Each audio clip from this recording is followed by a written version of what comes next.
Yes, this looks to be nearly everyone. Let us begin, shall we? Though I am usually the first to hold forth at such events, I think on this occasion that honor should fall to you. They would be more inclined to take the word of the Warrior of Darkness. Indeed. In light of the subject matter, who better than thee to speak these truths?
Wicked White? The Warriors of Light did all that? So they never... I mean, they only ever wanted to help. And when everything they'd done turned to ash, they still carried on. They gave everything to stop the flood.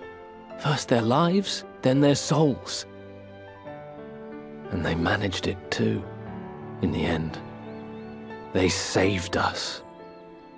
And we cursed their names.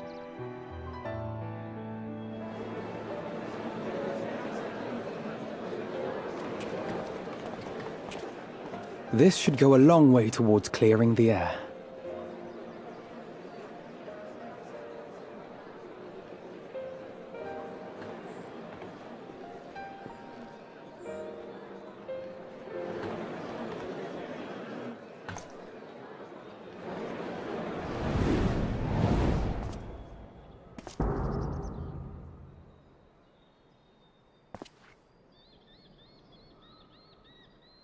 Impossible.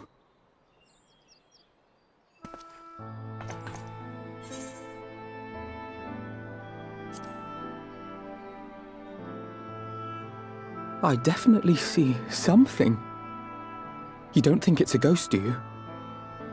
Nay, yonder standeth no bloodless apparition, but a warrior of light and darkness both. Ardbert. What in the world?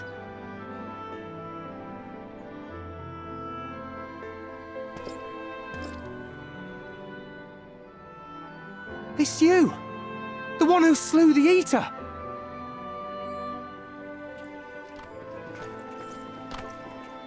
That it should be the Warrior of Darkness who brought the truth to light. You've saved me a fair bit of time, though I have a few words of my own to say, if I may.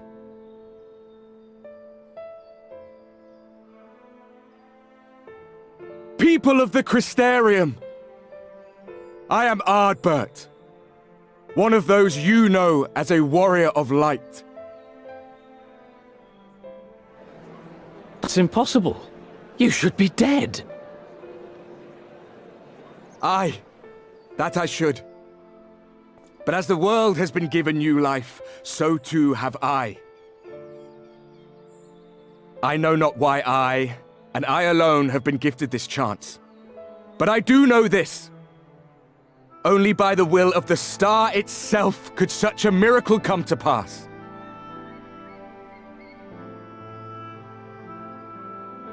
The hero who stands before you now, the Warrior of Darkness, is not of this world. And the day will come when she must return to her home.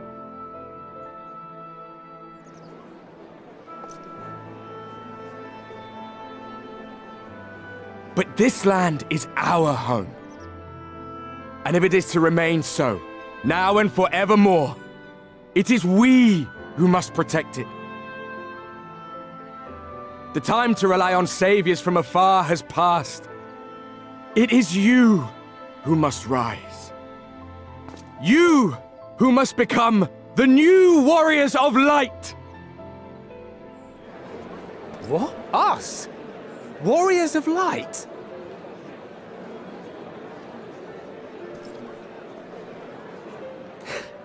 None of us were born heroes, my friend.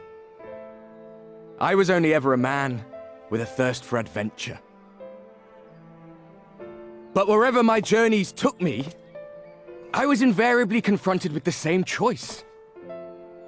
To lend what aid I could to those in need, or not.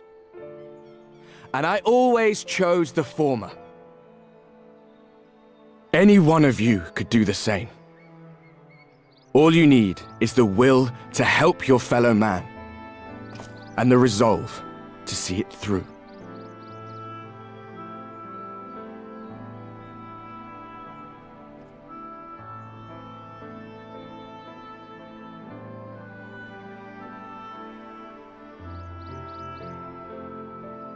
From thine own lips did we learn of Ardbert's fate, and by thy countenance I gather thou art not inclined to recant thy testimony. Yet whosoever this man may be, his words hold truth and resonate with the citizenry besides. For us to voice our doubts here and now would serve but to sow disquiet. 'Twere better we retired unto the ocular and there discuss this matter in private. Go. I will stay here and watch.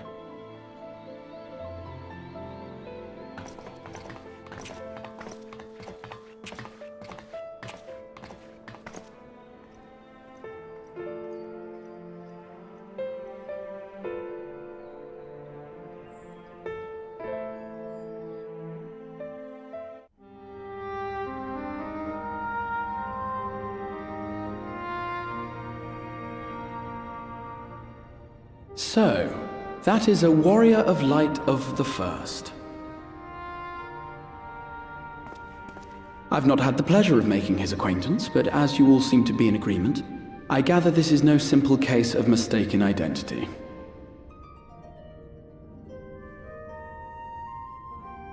As far as I was able to discern, that was indeed Ardbert. It has been a long time, but not that long. Could he truly have been resurrected as he claims?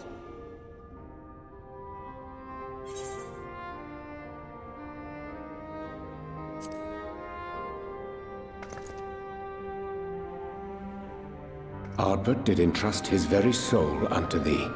I see no reason to question thy judgment. Nor I. To my eyes, your ether burns as brightly as the day you slew Emmett Selk. That is proof that he is with you still.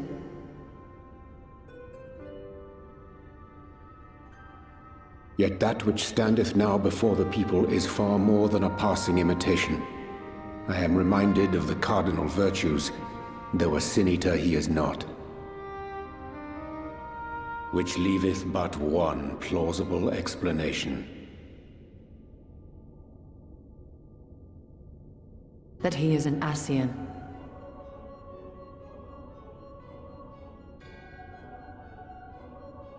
Given their fondness for posthumous possession, I would have to agree. From what I understand, the Warriors of Light were laid to rest in Yulmore by those whom they had aided in life. At the time, some few still remembered them as heroes. Needless to say, 4 of them were subsequently exhumed to serve as the virtues. And if one knew where to look, Ardbert too would not have been difficult to find. Assuming then that this is indeed the work of an Ascian, my mind inevitably turns to the last remaining paragon to survive the Sundering.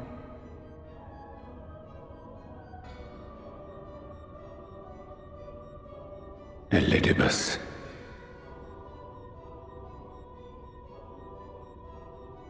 That Xenos hath reclaimed his own flesh is known. Thus evicted from his borrowed form, and cognizant no doubt of Emmett Selk's failure here in the first, 'Tis quite possible the emissary chose Ardbert for his next vessel. Inhabiting the flesh of the fallen? My, that is unsavory. And they do this often, you say? Verily, for they possess no corporeal forms of their own. In what one may term their natural state, none save those gifted with the echo can perceive them. Indeed, when Elidibus intruded upon the waking sands, his presence did go unmarked by all save Minfilia and the Warrior of Light.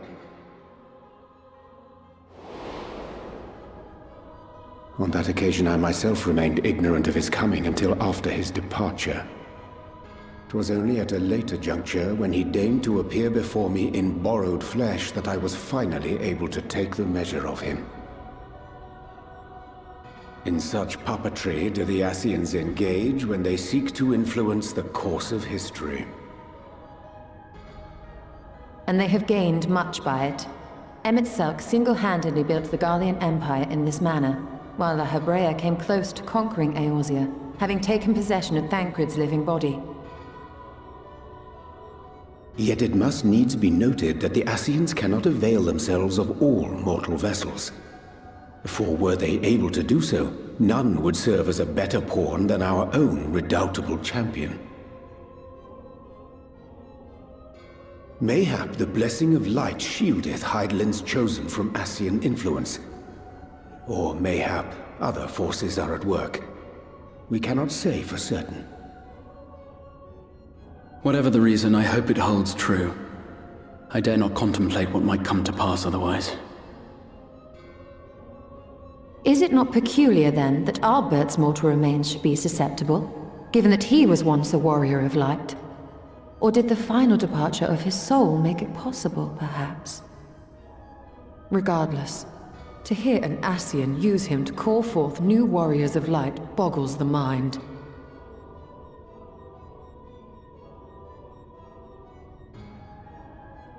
Elidibus hath ever been an enigma, his ostensible purpose being to preserve the balance between light and dark. When he made overtures towards me, however, I was afforded a glimpse behind the mask of the self-appointed emissary. I shall not defend mine actions, undertaken in pursuit of a better understanding of our foe, as either wise or prudent. Nevertheless, what little I did glean may now prove useful. Elidibus possesseth a subtle mind, practiced in the art of manipulation. That he coaxed this star's most valiant heroes as far as the source with naught save half-truths is no trifling feat. And now I believe he doth employ his skills once more to some as yet unknown end. Though naught is certain, should my suspicions prove true, we shall have need of all our wits if we are to uncover and thereafter thwart his plot. Agreed. 'Tis plain that simply speaking out against him will not avail us. At best, it would only serve to confuse the people. And I would hesitate to do anything which might tarnish Ardbert's reputation once more, nor yours by association.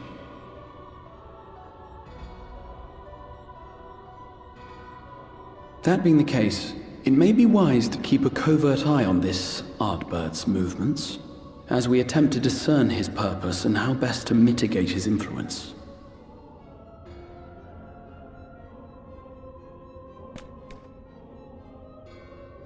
His performance appears to have concluded. What now? Go back out and follow him?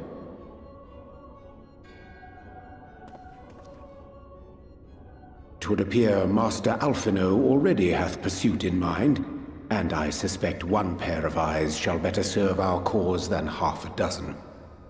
Let the rest of us maintain an inconspicuous distance, for the present at least.